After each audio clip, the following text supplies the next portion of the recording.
Balik papel na naman ang lisensya sa Land Transportation Office. Ito'y matapos pigilan ng korte ang plastic deal ng LTO at winning bidder nito. May detalye si Karen Villanda. Nagkakaubusan na muli ng supply ng plastic cards sa mga distrito ng Land Transportation Office. Kaya naman imbes na makumpleto ang backlog na lisensya mula Abril hanggang Oktubre ngayong taon, hanggang Hunyo na backlog na lamang ang mabibigyan ng plastic card para sa mga magre-renew ngayon ng lisensya. Ito'y matapos matigil ang delivery ng supply ng plastic card kasunod ng natanggap na writ of preliminary injunction ng LTO 2 linggo na ang nakakaraan. Bunga pa rin ito ng inihaing reklamo sa LTO ukol sa napiling winning bidder ng plastic card. We cannot cater anymore to the current demand. No? We will have to just focus on the backlog. So for November, we will cater to the May. Yung man nag-expire nung Mayo, we will cater to them. Ibibigyan natin ng card. No? Tapos sa December, yung mag-expire doon nag-expire ng June, yun ang bibigyan natin ng card. Sa LTO Central sa Quezon City, nakapagbibigay pa ng card sa mga nagre-renew. Isa sa mga maswerteng nabigyan si Wilfredo. Una siya nagkalisensya de papel at napaso nitong Hunyo. At ngayon, may card na siya. Okay na, masaya na ako. Nakuha ko na to eh. Yung mga huli, hindi na mahirapan kasi hindi nila makuha kasi malaki.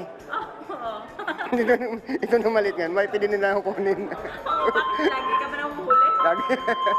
Maswerte rin si Mark Joseph at nabigyan pa bago maubos ang plastic card. Lalo na sa mga hinahanapan to sa primary, lalo na sa mga bangko, sa mga kung saan sana mga transactions, ma'am, kailangan talaga. Oh, ma'am.